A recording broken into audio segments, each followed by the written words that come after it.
नमस्कार दोस्तों, एक बार फिर से आप सभी का स्वागत है आपके अपने यूट्यूब चैनल पर। दोस्तों, जैसा कि आप सभी जानते हैं, सीटेट दिसंबर का जो आपका एग्ज़ाम है 14 दिसंबर से प्रस्तावित है। उसके लिए प्रीवियस ईयर पेपर में पूछे गए प्रश्न डिस्कस करेंगे। तो चलिए शुरू करते हैं। फर्स्ट क्वेश्चन आपका दिया गया है, भाषा के अर्जन एवं विकास के लिए सर्वाधिक संवेदनशील अवधि कौन सी है? पहला ऑप्शन है जन्म पूर्व अवधि, दूसरा ऑप्शन है प्रारंभिक बाल्यावस्था, तीसरा ऑप्शन है मध्य बाल्यावस्था और चौथा ऑप्शन है किशोरावस्था। यहाँ पर 4 ऑप्शन दिया गया है, इसका सही जवाब आप सभी को बताना है। तो भाषा के अर्जन एवं विकास के लिए सर्वाधिक संवेदनशील अवधि कौन सी है? तो यहाँ पे आपका करेक्ट आंसर हो जाएगा जन्म पूर्व अवधि। फर्स्ट ऑप्शन आपका यहाँ पे करेक्ट आंसर हो जाएगा। ठीक है, आगे बढ़ते हैं। दूसरा प्रश्न आपका दिया गया है कि निम्नलिखित में से कौन सी लॉरेंस कोहलबर्ग के द्वारा प्रस्तावित नैतिक विकास की एक अवस्था है? यहाँ पे 4 ऑप्शन दिया गया है, इसका सही जवाब आप सभी को बताना है। तो आपका यहाँ पे करेक्ट आंसर हो जाएगा सामाजिक अनुबंध अभिविन्यास। सेकेंड ऑप्शन आपका यहाँ पे करेक्ट आंसर हो जाएगा सामाजिक अनुबंध अभिविन्यास। ठीक है, आगे बढ़ते हैं। तीसरा प्रश्न आपका दिया गया है कि कक्षा में परिचर्चा के दौरान एक शिक्षक प्रायः लड़कियों की तुलना में लड़कों पर अधिक ध्यान देता है, यह किसका उदाहरण है? पहला ऑप्शन दिया गया जेंडर पक्षपात, दूसरा ऑप्शन है जेंडर पहचान, तीसरा ऑप्शन है जेंडर संबद्धता, चौथा ऑप्शन है जेंडर समरूपता। यहाँ पर 4 ऑप्शन दिया गया है, इसका सही जवाब आप सभी को बताना है। तो कक्षा में परिचर्चा के दौरान एक शिक्षक प्रायः लड़कियों की तुलना में लड़कों पर अधिक ध्यान देता है, यह जो है जेंडर पक्षपात का उदाहरण है। फर्स्ट ऑप्शन आपका यहाँ पे करेक्ट आंसर हो जाएगा। नेक्स्ट प्रश्न आपका दिया गया है कि बच्चों में जेंडर रूढ़िवादिता एवं जेंडर भूमिका अनुरूपता को कम करने के लिए निम्नलिखित में से कौन सी पद्धति प्रभावशाली है? यहाँ पे 4 ऑप्शन दिया गया है, इसका सही जवाब आप सभी को बताना है। तो यहाँ पे आपका करेक्ट आंसर हो जाएगा जेंडर पक्षपात के बारे में परिचर्चा। फर्स्ट ऑप्शन आपका यहाँ पे करेक्ट आंसर हो जाएगा, फर्स्ट ऑप्शन। ठीक है, आगे बढ़ते हैं। 5वां प्रश्न आपका दिया गया है कि निम्नलिखित में से किस मनोवैज्ञानिक ने बच्चों को ज्ञान के सक्रिय जिज्ञासु के रूप में देखते हुए उनके चिंतन पर सामाजिक एवं सांस्कृतिक विषय वस्तुओं के प्रभाव को महत्व दिया है? तो किसने महत्व दिया है? तो आपका यहाँ पे करेक्ट आंसर हो जाएगा लेव वाइगोत्स्की ने। लेव वाइगोत्स्की आपका यहाँ पे करेक्ट आंसर हो जाएगा। आगे बढ़ते हैं। नेक्स्ट है आपका जिगसा पहेली को करते समय 5 वर्ष की नजमा स्वयं से कहती है, नीला टुकड़ा कहाँ है? नहीं यह वाला नहीं, गाढ़े रंग वाला, जिससे यह जूता पूरा बन जाएगा। इस प्रकार की वार्ता को वाइगोत्स्की किस तरह से संबोधित करते हैं? पहला ऑप्शन है व्यक्तिगत वार्ता, दूसरा ऑप्शन है जोर से बोलना, तीसरा ऑप्शन है पाड़ या ढांचा, चौथा ऑप्शन है आत्म केंद्रित वार्ता। तो यहाँ पे आपका करेक्ट आंसर हो जाएगा व्यक्तिगत वार्ता, यानी कि प्राइवेट स्पीच। फर्स्ट ऑप्शन आपका यहाँ पे करेक्ट आंसर हो जाएगा, प्राइवेट स्पीच। ठीक है, आगे बढ़ते हैं। 7वां प्रश्न आपका दिया गया है कि बच्चों को संकेत देना तथा आवश्यकता पड़ने पर सहयोग प्रदान करना निम्नलिखित में से किसका उदाहरण है? तो यह जो है आपका पाड़ या ढांचा, यानी कि इसके फोल्डिंग का उदाहरण है। फोर्थ ऑप्शन आपका यहाँ पे करेक्ट आंसर हो जाएगा। आगे बढ़ते हैं। 8वां प्रश्न आपका दिया गया है कि निम्नलिखित व्यवहारों में से कौन सा जीन पियाजे के द्वारा प्रस्तावित मूर्त संक्रियात्मक अवस्था को विशेषित करता है?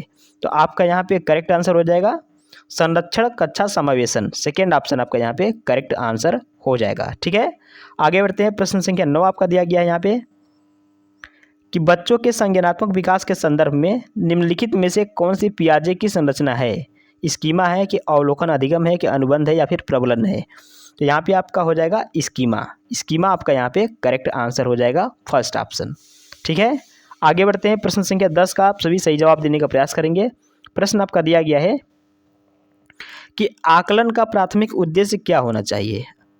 विद्यार्थियों के लिए श्रेणी निश्चित करना, दूसरा है संबंधित अवधारणाओं के बारे में बच्चों की स्पष्टता तथा भ्रांतियों को समझना, तीसरा ऑप्शन आपका दिया गया है विद्यार्थियों के प्राप्तांकों के आधार पर उनको नामांकित करना, और चौथा ऑप्शन दिया गया है रिपोर्ट कार्ड में उत्तीर्ण या अनुत्तीर्ण अंकित करना।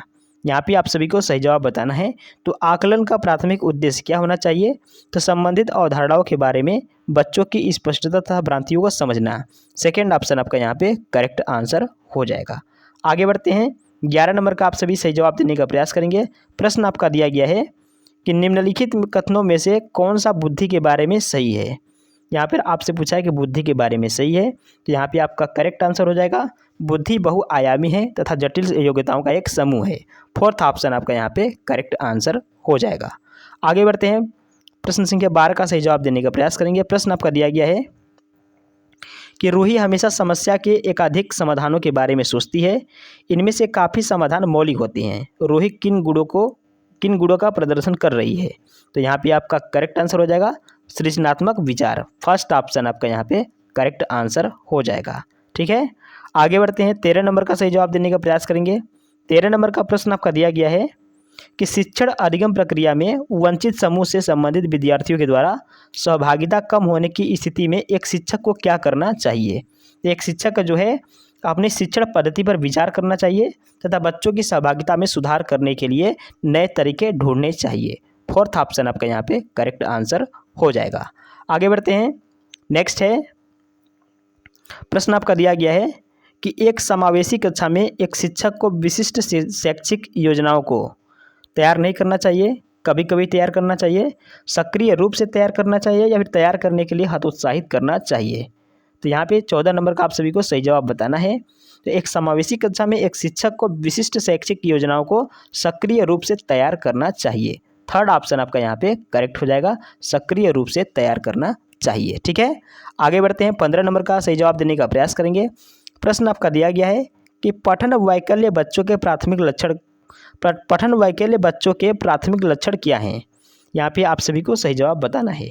तो धारा प्रवाह पढ़ने की अक्षमता, यानी कि इनएबिलिटी टू रीड फ्लुएंटली। ठीक है, थर्ड ऑप्शन आपका यहाँ पे करेक्ट हो जाएगा। धारा प्रवाह पढ़ने की जो अक्षमता होती है वो पठन वैकल्य होती है। थर्ड ऑप्शन आपका यहाँ पे करेक्ट आंसर हो जाएगा। आगे बढ़ते हैं, 16 नंबर का आप सभी सही जवाब देने का प्रयास करेंगे। प्रश्न आपका दिया गया है कि शिक्षा का अधिकार अधिनियम 2009 में उल्लेख की गई समावेशी शिक्षा की अवधारणा निम्नलिखित में से किस पर आधारित है। तो किस पर आधारित है, तो आपका यहाँ पे हो जाएगा अधिकार आधारित मानवतावादी परिप्रेक्ष्य। थर्ड ऑप्शन आपका यहाँ पे करेक्ट हो जाएगा, a right based humanistic perspective. Third option आपका यहाँ पे करेक्ट आंसर हो जाएगा। ठीक है, आगे बढ़ते हैं, 17 नंबर का सही जवाब देने का प्रयास करेंगे। प्रश्न आपका दिया गया है कि संरचनावादी ढांचे में अधिगम प्राथमिक रूप से अवबोधन की प्रक्रिया पर केंद्रित है। ठीक है, संरचनावादी ढांचे में अधिगम प्राथमिक रूप से अवबोधन की प्रक्रिया पर केंद्रित है। फोर्थ ऑप्शन आपका यहाँ पे करेक्ट आंसर हो जाएगा। आगे बढ़ते हैं, 18 नंबर का आप सभी सही जवाब देने का प्रयास करेंगे। प्रश्न आपका दिया गया है कि अनेक घटनाओं के बारे में बच्चों के द्वारा बनाए गए सहजानुभूत सिद्धांतों के संदर्भ में एक शिक्षिका को क्या करना चाहिए। तो एक शिक्षिका को प्रतिकूल प्रमाण एवं उदाहरणों को प्रस्तुत करके बच्चों के इन सिद्धांतों को चुनौती देनी चाहिए। फोर्थ ऑप्शन आपका यहाँ पे करेक्ट आंसर हो जाएगा। आगे बढ़ते हैं, 19 नंबर का सही जवाब देने का प्रयास करेंगे। प्रश्न आपका दिया गया है कि छात्र केंद्रित शिक्षण शास्त्र की क्या विशेषता है। 19 नंबर का प्रश्न आपका दिया गया है कि छात्र केंद्रित शिक्षा शास्त्र की क्या विशेषता है। 19 नंबर का आप सभी को सही जवाब बताना है। तो यहाँ पे हो जाएगा बच्चों के अनुभवों को प्रमुखता देना। सेकेंड ऑप्शन आपका यहाँ पे करेक्ट आंसर हो जाएगा। आगे बढ़ते हैं, 20 नंबर का बताइए। प्रश्न आपका दिया गया है कि संवेग एवं संज्ञान एक दूसरे से डैश हैं। तो संवेग एवं संज्ञान जो है एक दूसरे से सन्निहित हैं। क्या है, सन्निहित है, इंटरवोवन विथ। थर्ड ऑप्शन आपका यहाँ पे करेक्ट आंसर हो जाएगा। ठीक है, आगे बढ़ते हैं, 21 नंबर का आप सभी सही जवाब देने का प्रयास करेंगे।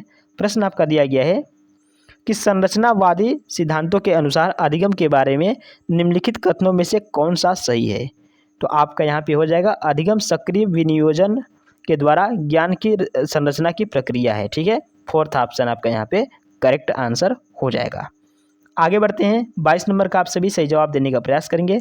22 नंबर का प्रश्न आपका दिया गया है कि विद्यार्थियों को स्पष्ट उदाहरण एवं गैर उदाहरण देने के क्या परिणाम हैं। विद्यार्थियों को स्पष्ट उदाहरण एवं गैर उदाहरण देने के क्या परिणाम हैं। तो यहाँ पे आपका हो जाएगा अवधारणात्मक परिवर्तनों को प्रोत्साहित करने के लिए यह एक प्रभावशाली तरीका है।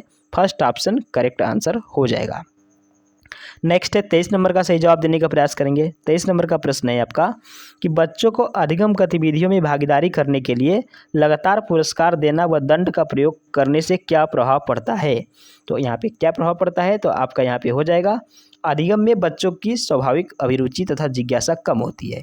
फोर्थ ऑप्शन आपका यहाँ पे करेक्ट आंसर हो जाएगा। ठीक है, आगे बढ़ते हैं। 24 नंबर का आप सभी सही जवाब देने का प्रयास करेंगे। 24 नंबर का प्रश्न आपका दिया गया है कि निम्नलिखित में से कौन सी प्रथाएं सार्थक अधिगम को बढ़ावा देती हैं। पहला ऑप्शन है शारीरिक दंड, दूसरा ऑप्शन है सहयोगात्मक अधिगम व पर्यावरण, तीसरा ऑप्शन है सतत एवं समग्र मूल्यांकन और चौथा ऑप्शन है निरंतर तुलनात्मक मूल्यांकन। 24 नंबर का आप सभी को सही जवाब बताना है। तो यहाँ पे आपका करेक्ट आंसर हो जाएगा सहयोगात्मक अधिगम पर्यावरण, और आपका यहाँ पे करेक्ट हो जाएगा सतत एवं समग्र मूल्यांकन, यानी कि आपका सेकेंड ऑप्शन यहाँ पे आपके करेक्ट आंसर हो जाएगा। ठीक है, सेकेंड ऑप्शन करेक्ट हो जाएगा। आगे बढ़ते हैं। 25 नंबर का सही जवाब देने का प्रयास करेंगे। 25 नंबर का प्रश्न आपका दिया गया है कि शिक्षक बच्चों की जटिल अवधारणाओं की समझ को किस प्रकार सहज कर सकते हैं। शिक्षक बच्चों की जटिल अवधारणाओं की समझ को किस प्रकार सहज कर सकते हैं। तो यहाँ पे आपका हो जाएगा अन्वेषण एवं परिचर्चा के लिए अवसर उपलब्ध करा के। ठीक है, फोर्थ ऑप्शन आपका यहाँ पे करेक्ट आंसर हो जाएगा, फोर्थ ऑप्शन। ठीक है, आगे बढ़ते हैं। 26 नंबर का आप सभी सही जवाब देने का प्रयास करेंगे।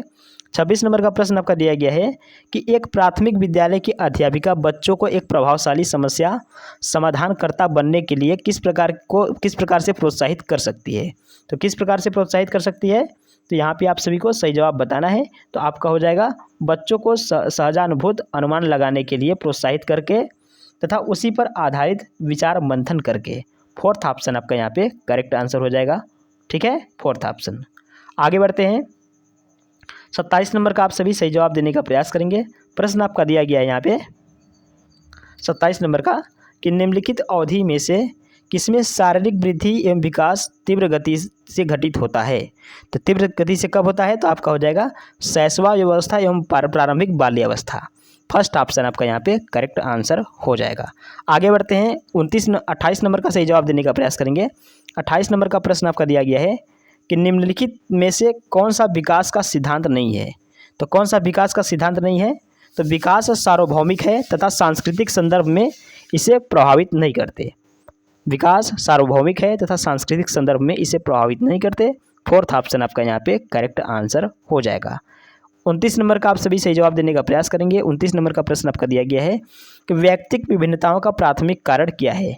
व्यक्तिक विभिन्नताओं का प्राथमिक कारण क्या है, तो प्राथमिक कारण ये हो जाएगा आपका कि आनुवंशिकता एवं पर्यावरण के बीच जटिल पारस्परिक क्रिया। फोर्थ ऑप्शन करेक्ट आंसर हो जाएगा।